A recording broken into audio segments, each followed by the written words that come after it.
Hey guys, welcome back. It's the Manga Sloth here. I got a nice little video about fixing manga. Now we all have manga which have problems in different ways if we buy used or if they get dinged, dent, scratched, or the infamous yellowing, or you buy something with a stamp on it, Sharpie on it, or you got this glue stuff from stickers if you have sticker residue, or you still have stickers in this gunk. Look at that. We all have it in some time of our lives one way or another with our manga collection. So I picked out 3 books from my collection, one which has no problems, and we can compare it to this one which does have problems, same number, and we can get a before and after. I'm going to show a way to remove the gunk from stickers, the stickiness, there's still stickiness here, and just a way to clean up your manga, and also a way to get rid of yellowing from your manga. Alright, we are going to start with the yellowing. Now let me just make sure I make this very, very clear. Just because I'm getting rid of some yellowing from this manga does not mean it's the best way to get rid of yellowing from the manga. It's just a way to do it, where if you want to make your manga look a little nicer, this is more of a way just to spruce things up. And as you can see, I'm doing it on a duplicate right here. This is something that I don't need. It will be given away or donated at some point in time. This one's got creases and it had some issues and some stickers and also severe yellowing, as you can see again here.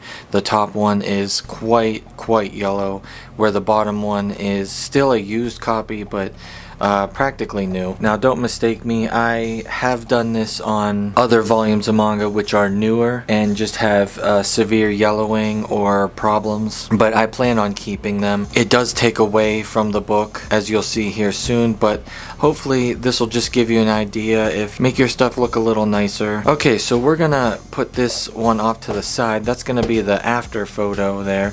We're gonna mainly focus on this one right here. Now hopefully the camera can pick it up. This was completely bent the whole way over here.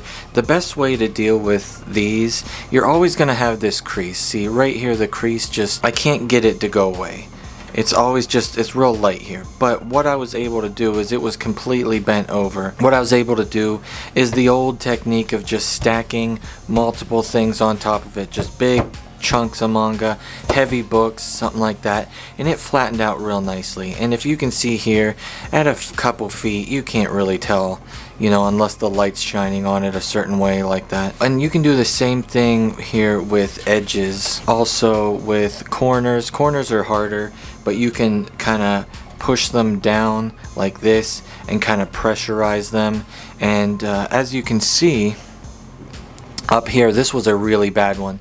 This was completely flipped over. This cut right here was like a square flap flipped over. So what I was able to do with this is flip it over, press it as best as I could. This looks pretty bad, but I'm gonna let you know it looked 10 times worse.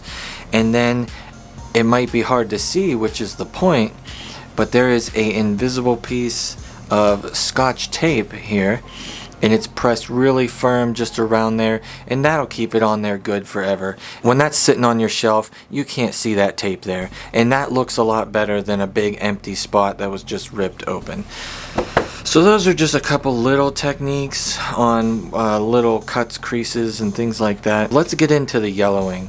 For the yellowing process, if you don't know, there's no really good way to get rid of yellowing. The way to get rid of it is just a little bit drastic. And the way to do that is with some sandpaper. Now, the sandpaper I like to use is about a 400 grit. I would say don't go lower than this, because it's too grainy and it's kind of hard to do it, and it rips off more of the paper, because we will be lightly sanding because you're removing the yellow. And I don't know of any techniques of bleaching or anything like that. You want to keep liquids generally away from your manga. So the only real way to do it is with some sandpaper. But I have seen it used with 600 grit, and I think that would work okay too. But any finer than that, it might just take a lot longer and not take off too much. Because as we've shown a couple times now, it's pretty severe yellow, and I've seen worse yellow than this, and I may even have worse yellow than this. And this is also a way to get rid of stamps and Sharpies and things like that. I'm not going to be focusing on this one here just because this is the one I'm going to be focusing on with the stickers removal and the goo and the gunk. This one I'm going to be doing the yellowing removal on the top, so we can have that before and after and show you that it did make it look a little better. But one thing you can do is you can actually fold this and do it with your hand, or if you have a little sanding block or something like that. Before I do anything else, I will fold this a couple times. This is a type of sandpaper that really won't take off your skin or anything like that, since it's so fine. Since you're not going to be really rubbing on it, you're just going to be rubbing with the book here. Let's just get started and see what this does. I haven't done this very much.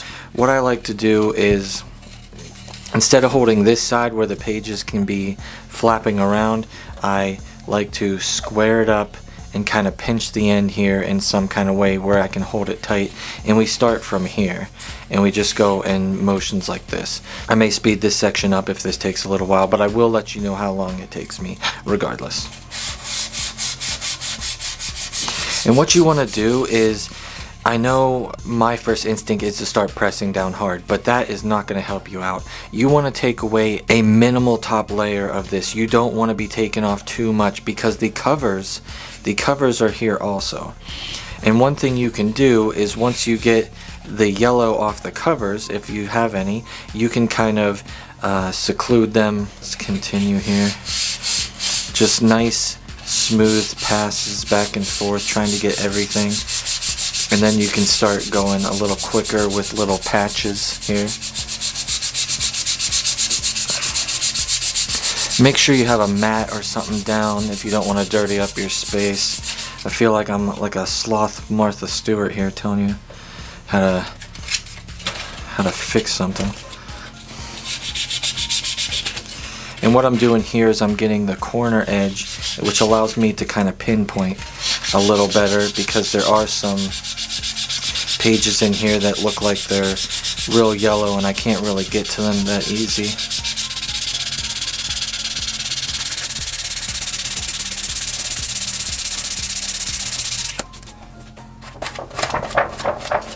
Shaking out some of that dust.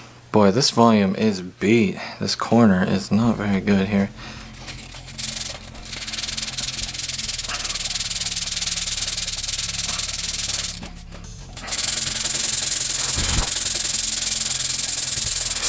Also, make sure you're not breathing this in. Ground paper is probably not good for your lungs, but as you can see, you probably can't even see how much is being taken off on camera. It's really not a lot. Because it's fine sandpaper, and you really don't want to take off a lot. For my personal experience, this is probably where I would end. I don't want to go too far, and I just want to make it look a little more presentable. If it's going to be seen on the shelf, you know, you have your rows of manga, and if this one sticks out, which it would, as yellow on there, you know, it might be a little bit of an eyesore, and if you can live with it, that's fine. But this is just a nice quick way to make it look a little whiter, and it's very smooth now, obviously. So let's take a look at a before and after, at least with the yellow here.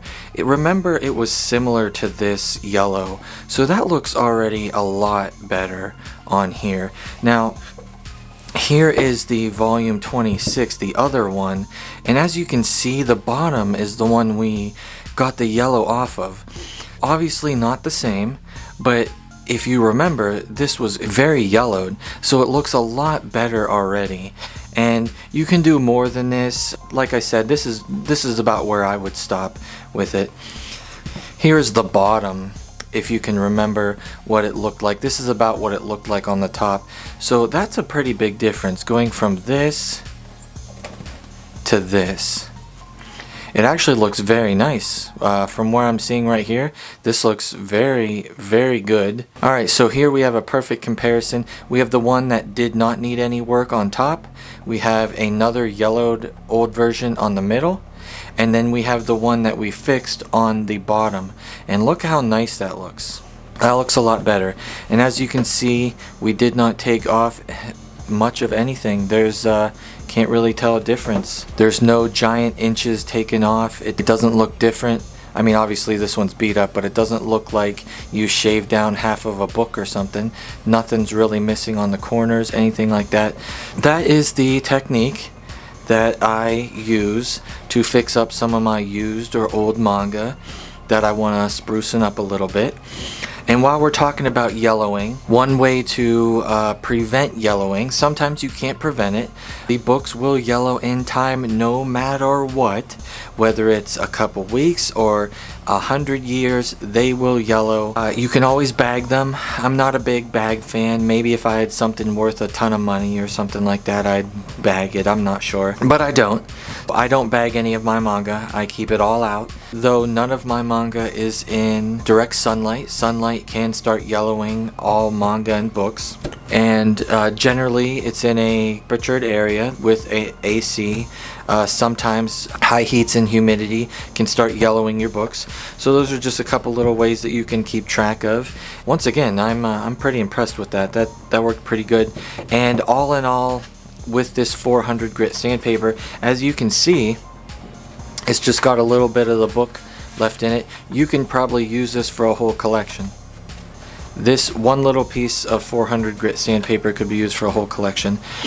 I bought these at my local hardware store it was a pack of 5 or 6 of 400 grit sandpaper, and it was $3. You might be able to find some cheaper other places, but this will last you. This will definitely last you, and then you can always wipe off some more of the paper that's stuck on there. Alright folks, that is all for the MangaSloth Part 1 of Fixing Manga series. I don't want these videos to run on too long, so I'm splitting them up. Stay tuned for Part 2 and possibly a Part 3. Part 2, we are going to try to tackle this dirty beast with the residue, the stickiness of stickers. We got this here, we got a sticker still on here, we got sticker residue and edge damage all over this book. It is an old book, but we're going to try to make it shine. And then if you all would like, I could possibly do a number 3. I have a book here with something a little more drastic. We have binding issues. That one's a little harder to tackle, but if you'd like to see me attempt to tackle this, we can possibly do a Part 3 where I go in depth on trying to fix something this drastic of a problem. Thank you all for watching. Remember to like and subscribe, and I will see you all next time.